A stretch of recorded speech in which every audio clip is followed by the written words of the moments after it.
ভগবানকে দর্শন করতে পারবো। জীবনের উদ্দেশ্য হচ্ছে কি জানেন? এই যে জড়জগতের আমাদের মানব জীবনের একমাত্র উদ্দেশ্য হচ্ছে কিভাবে ভগবানকে দর্শন পেতে পারি, ভগবানকে লাভ করতে পারি। এই জীবনে এসে এই মনুষ্য দেহ, এত সুন্দর একটি দেহ আমরা পেয়েছি।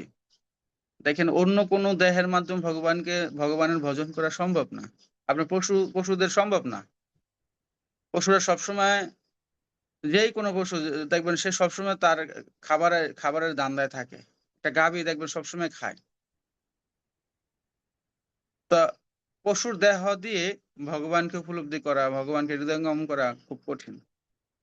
তো এই যে মনুষ্য দেহ আমরা পেয়েছি, যে দেহের মাধ্যমে আমরা এই জন্মেই ভগবানের চরণে যেতে পারবো, ভগবত ধামে যেতে পারবো। তো এই যে একটা সুযোগ, এবং আমরা অত্যন্ত ভাগ্যবান যে এখানে আজকে যারা আছি সবাই আমরা সদ্গুরুদেবের চরণে আশ্রিত, সদ্গুরুদেবের কৃপা লাভ করেছি। তো এটা হচ্ছে অনেক ভাগ্যবান। ব্রহ্মাণ্ড ভূমিতে কোনো ভাগ্যবান জীব গুরু কৃষ্ণ প্রসাদে পায় ভক্তিলতার বীজ। ব্রহ্মাণ্ড ভূমিতে কোনো ভাগ্যবান, এটা ভাগ্যবান, অত্যন্ত ভাগ্যবান যে এরকম সদ্গুরুদেবের কৃপা লাভ করে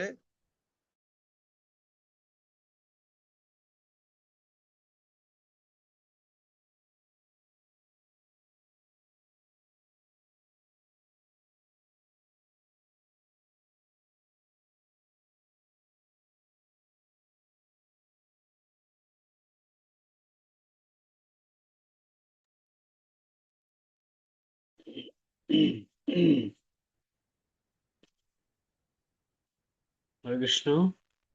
তবু আপনার কথা শুন, এটার সমস্যা মনে হয়।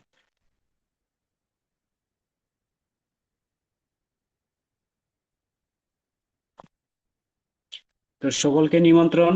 আগামী শুক্রবার আমাদের নৌবিহার যাত্রা হতে চলেছে। আগামী শুক্রবার আমাদের ভক্তি শাস্ত্রী ক্লাস বন্ধ থাকবে। আপনার বিকাল 4 ঘটিকায় আমাদের নৌবিহার যাত্রা হবে। তো সকলকে নিমন্ত্রণ দিলাম, সবাই আসবেন কৃপা করে।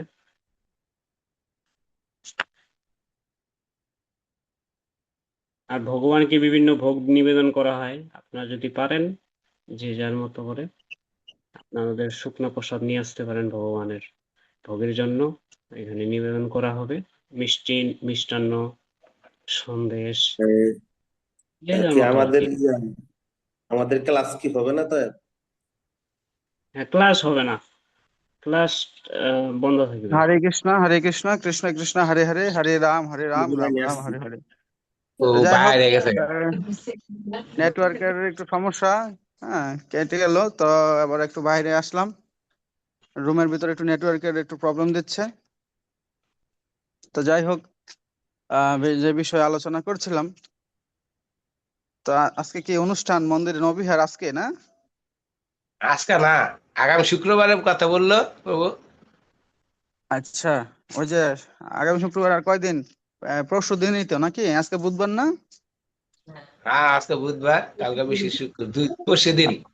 হ্যাঁ, শুক্রবার। পরশু দিন শুক্রবার দিন আমি আসবো মনে হয়, শুক্রবারে শনিবার দিন বা রবিবার দিন, 10 তারিখে। তাহলে আপনি নিমন্ত্রণ রয়েছে বাবা। কিসের? আপনি নিমন্ত্রণ না, আগামী শুক্রবার আয়োজন। আরে বল। শুক্রবারে, শুক্রবারে না, আমি 10 তারিখে আসবো। হ্যাঁ, আচ্ছা, আইসেন আপনি। আচ্ছা যাই হোক, আমি একটা প্রশ্ন জিজ্ঞাসা করেছিলাম, ভক্ত ও অভক্তের মধ্যে পার্থক্য, যে বিষয়টা আমরা বিশেষ করে ব্রাহ্মণ দীক্ষার সময় কিন্তু এই প্রশ্নটা করে। কে কি জানেন একটু, সবার দু একজনের কাছে শুনতে চাই আর কি, ভক্ত অভক্তের মধ্যে পার্থক্য। হাত তুলেন তো দেখি একজন, কি পার্থক্য আছে?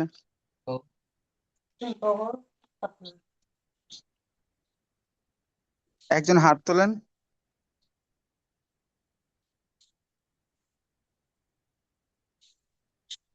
রামকৃষ্ণ বাবু বলেন।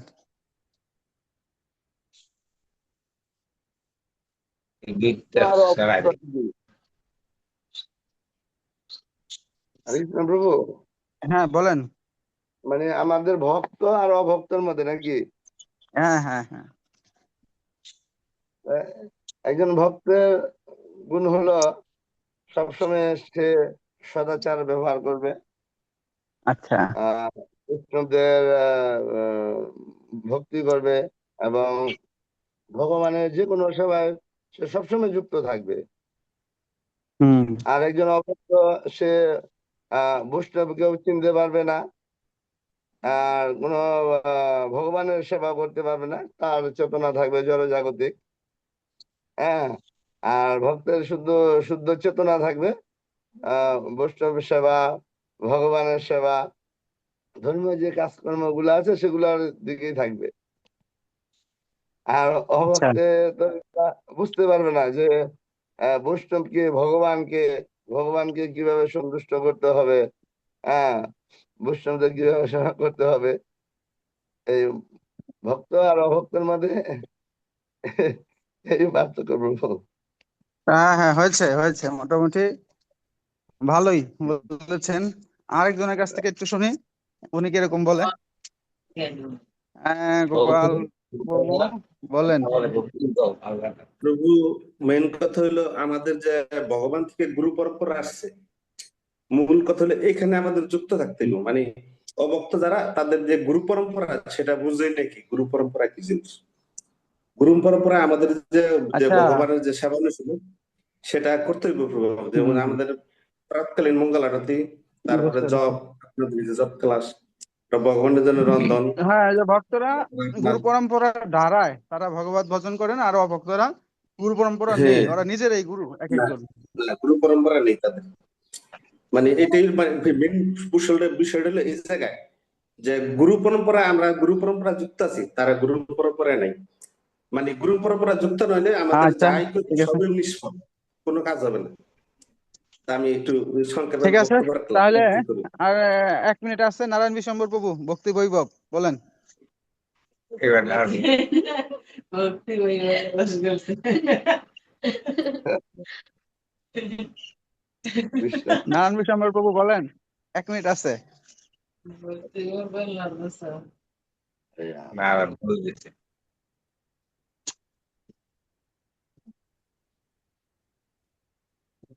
না, রুল লাইনে নেই। হরে কৃষ্ণ। কি মাইক বন্ধ করে দিয়েছিস তুই? হ্যাঁ হ্যাঁ, প্রভু বলেন। গুরুর অনুগত্যে থাকা, মানে ওনার কন্ট্রোলে থাকাই ভক্ত, আর ওনার কন্ট্রোলে না থাকাই অভক্ত, এক কথায় আর কি। এক কথায় আর কন্ট্রোলে থাকতে হবে নাকি, ভগবানের নিয়ন্ত্রণে থাকতে হবে, শরণাগতই নাকি। তো যাক, হয়েছে। কাল